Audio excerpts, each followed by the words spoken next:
Les plus récents médicaments contre le cancer qui sont déjà utilisés dans d'autres provinces ont presque tous été refusés au Québec. Ce qui inquiète bien sûr la coalition Priorité Cancer au Québec dont je reçois la présidente, Mme Rodrigue. Bonjour. Bonjour. Alors comment expliquez-vous les réticences du gouvernement du Québec?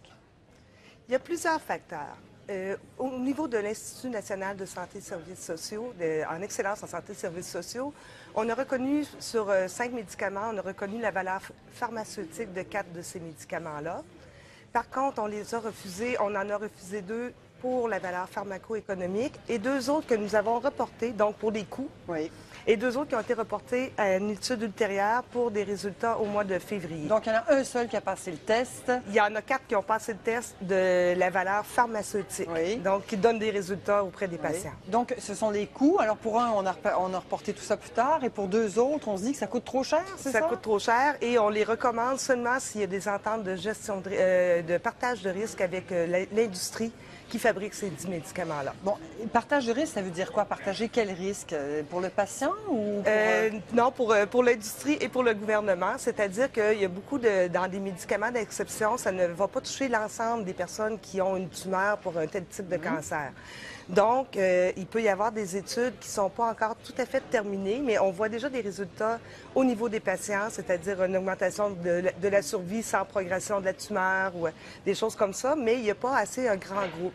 Alors, dans une entente de partage de risque, il pourrait y avoir le fait que l'industrie on accorde à l'industrie de fournir le médicament à moindre coût, mais ils continuent leur recherche avec les nouveaux patients qui ont accès à ces médicaments. Si je vous comprends bien, c'est comme si les tests de l'efficacité pharmaceutique du médicament ne touchaient pas à un assez grand nombre de personnes. C'est un peu l'excuse de Québec. C'est une excuse, oui. Mais il y a vraiment différentes options. Il peut y avoir des ententes avec l'industrie où le gouvernement paie moins pour le coût du médicament, mais on investit plus dans la recherche.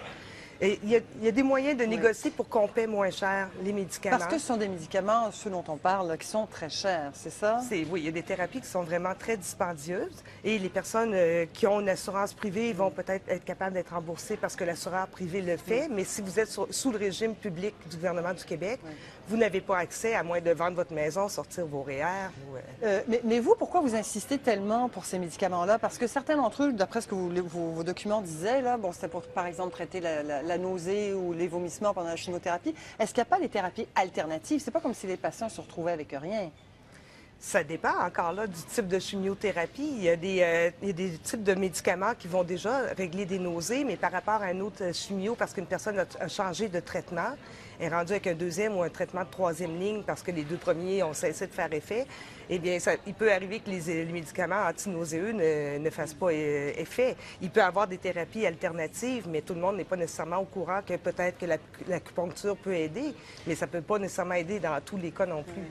Et donc, on parle d'un nombre restreint de patients qui pourraient avoir besoin de ces médicaments de pointe, c'est ça? Mais c'est ça, sauf qu'on n'a pas les chiffres exacts parce que, comme vous le savez déjà, on en a déjà discuté, le registre du cancer n'est pas encore entièrement fonctionnel. Donc, on n'est pas capable de savoir si pour le cancer du sein avec Affinitar, cancer du sein métastatique, combien de personnes exactement pourraient bénéficier du traitement. Et vous souhaitez donc, c'est ça, un débat public et un tel registre pour que finalement on sache nous sachions où on s'en va. Oui, voilà. Madame Rodrigue, je vous remercie beaucoup. Ça me fait plaisir. Au revoir. Au revoir.